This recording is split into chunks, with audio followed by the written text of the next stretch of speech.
नमस्कार, मैं एडवोकेट सौरभ कुणाल। स्वागत है आपका हमारे इस यूट्यूब चैनल पे। यहाँ पे हम चर्चा करने जा रहे हैं बिहार पंचायत चुनाव के बारे में। तो जी हाँ, बिहार में पंचायत चुनाव की घोषणा हो चुकी है। इस बार 11 चरणों में बिहार के चुनाव होने जा रहे हैं। 24 सितंबर से लेकर 12 दिसंबर तक यहाँ पे चुनाव होंगे। हालांकि आधिकारिक अधिसूचना 24 अगस्त 2021 को आनी है। तो इस बार ये चुनाव बहुत ही खास होगा, क्योंकि बहुत सारे ऐसे उम्मीदवार हैं जो पहली बार ना सिर्फ इस चुनाव में अपने मत का प्रयोग करेंगे, बल्कि वह चुनाव लड़ भी सकते हैं। क्योंकि जो पंचायत चुनाव लड़ने की जो उम्र सीमा है वो है 21 वर्ष। तो हमारा ये जो कार्यक्रम है, हम अपने फेसबुक के माध्यम से, अपने यूट्यूब चैनल के माध्यम से लोगों तक कानूनी जानकारी पहुंचाने की कोशिश कर रहे हैं। क्योंकि कानूनी जानकारी के ही अभाव में कई ऐसे उम्मीदवार होते हैं जिनकी उम्मीदवारी खारिज हो जाती है। तो अगर ऐसी कोई समस्या है तो आप हमारे ऊपर दिए हुए व्हाट्सएप नंबर पे हमें संपर्क कर सकते हैं। हमारे वॉलंटियर्स बिहार के हर एक जिले में हैं जो आपकी मदद करेंगे। तो आज हम चर्चा करने जा रहे हैं बिहार चुनाव में, खासकर निर्वाचन की जो प्रक्रिया है उसमें क्या योग्यता है, कैसे निर्वाचन होता है। सबसे पहले हम मुखिया के बारे में चर्चा करेंगे, फिर अन्य लोगों के बारे में, अन्य पद जैसे वार्ड सदस्य, उनके बारे में भी, उनके निर्वाचन की प्रक्रिया, उनके अधिकार, उनके कर्तव्य, सारी चीज़ों पे हम चर्चा करेंगे। तो यह सिर्फ एक वीडियो में ख़त्म होने वाली बात नहीं है। इसके लिए हमने एक वीडियो का सीरीज़ बनाया है। तो अगर आप हमको अब तक YouTube या Facebook पे आपने हमारे पेज को सब्सक्राइब नहीं किया तो हमारे YouTube पे हमारे चैनल को सब्सक्राइब करें, और हमसे Facebook पे कनेक्ट हो, आप उसे फॉलो कर सकते हैं। तो आज हम चर्चा करने जा रहे हैं कि बिहार पंचायत चुनाव में जो प्रत्याशी किसी भी पद पे चुनाव लड़ना चाहते हैं तो उसके लिए क्या योग्यताएं होनी चाहिए। तो सबसे पहली जो योग्यता है कि वह भारत का नागरिक होना चाहिए। जी हाँ, भारत का नागरिक होना सबसे महत्वपूर्ण और सबसे इम्पोर्टेंट चीज़ है। बगैर भारत के नागरिक अगर कोई बाहरी है या कोई घुसपैठिया है तो वह इस प्रक्रिया का हिस्सा नहीं हो सकता। दूसरी जो इम्पोर्टेंट चीज़ है वह है कि जो उम्र सीमा तय की गई है वो है 21 वर्ष।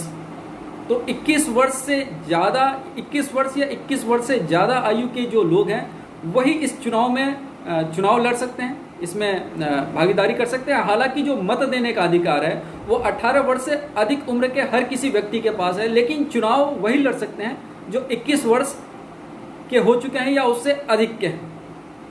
इसके साथ ही ग्राम पंचायत, खासकर अगर हम मुखिया की बात करें तो मुखिया के चुनाव में जिस ग्राम पंचायत में वह चुनाव लड़ रहा है वहाँ के जो मतदाता हैं वही उस चुनाव में वोट दे सकते हैं। तो इस बार वोटिंग के पैटर्न पे भी मैं आपको बता दूं कि इस बार का जो चुनाव है वो 2 तरीके से होने जा रहा है। कुछ एक पद के लिए ईवीएम मशीन का प्रयोग किया जाएगा और कुछ बैलेट पेपर पे होंगे। जैसे कि अब तक सूचना मिल रही है कि मुखिया और सरपंच, इनका चुनाव जो है वो बैलेट पेपर पे होगा, और बाकी जो सदस्य होते हैं जैसे जिला परिषद सदस्य या पंचायत समिति सदस्य या वार्ड सदस्य, तो इनका जो चुनाव होगा, या पंच, इनका जो चुनाव होगा वो ईवीएम मशीन के द्वारा होगा। मैं बता दूं कि बिहार एक ऐसा राज्य है जहां पे जो त्रिस्तरीय हमारी जो विधायिका है उसमें सबसे आखिर में पंचायती राज आता है। तो पंचायती राज में मुखिया और सरपंच 2 अलग अलग पदों का निर्माण किया गया है। बाकी अन्य राज्यों में आप जाइएगा तो मुखिया और सरपंच अलग अलग नहीं, बल्कि जैसे यूपी में प्रधान कहते हैं, तो ये प्रधान जो है वो विधायिका का भी काम करते हैं, कार्यपालिका का भी काम करते हैं और न्यायपालिका का भी काम करते हैं। लेकिन बिहार में सरपंच जो है वो न्याय से संबंधित कार्य को देखता है, और मुखिया जो है वो कार्यपालिका से संबंधित चीज़ों को देखता है। तो मुखिया का चुनाव के लिए जो है, मुखिया के बहुत सारे अधिकार हैं।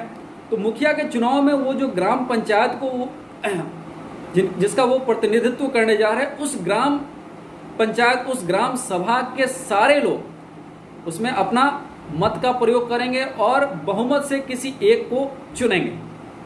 तो ये दूसरा जो इसमें शर्त है कि पहला शर्त तो यह है कि वह भारत का नागरिक होना चाहिए।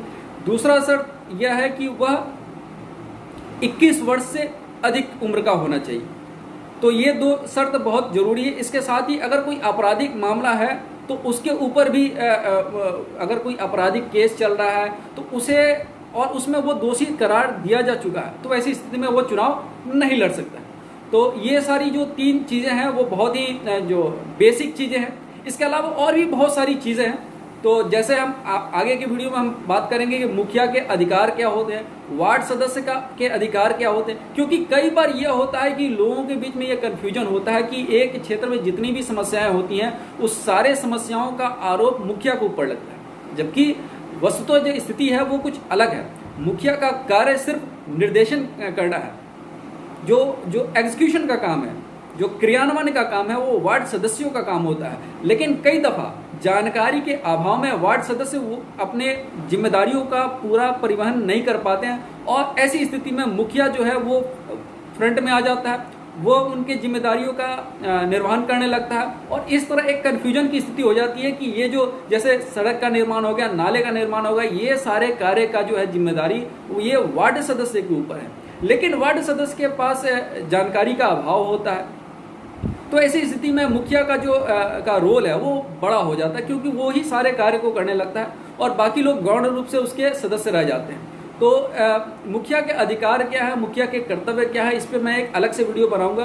तो सबसे पहले मित्रों मैं बता दूं कि एक सीरीज इस बार हम YouTube और Facebook पे एक सीरीज लेके आने जा रहे हैं कि बिहार पंचायत चुनाव में विभिन्न पदों जो आपकी समस्याएं हैं, जो समस्याएं हैं उन समस्याओं का क्या निराकरण होगा, उसके क्या समाधान होंगे।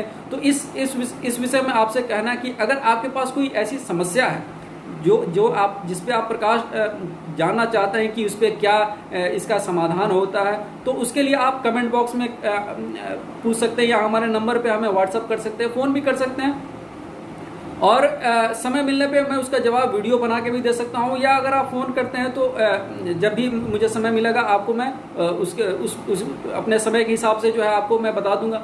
तो आप हमारे वॉलंटियर्स जो हैं वो भी सारे ज़िले में हैं। तो अगर आपको कहीं भी कोई समस्या आती है बिहार में पंचायत चुनाव को लेके, अगर आप उम्मीदवार बनना चाहते हैं और आपको कोई ऐसी कानूनी अड़चन आ रही है जिसके बारे में आप समाधान ढूंढ रहे हैं, आपको समाधान मिल नहीं रहा, तो आप हमसे संपर्क करें, हमारी टीम आपकी मदद करेगी।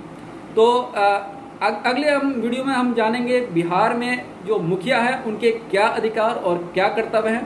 तो तब तक के लिए बने रहिए, और नहीं हो तो आप हमारे चैनल को सब्सक्राइब कर लीजिए। मिलते हैं फिर एक नए वीडियो के साथ, तब तक के लिए नमस्कार।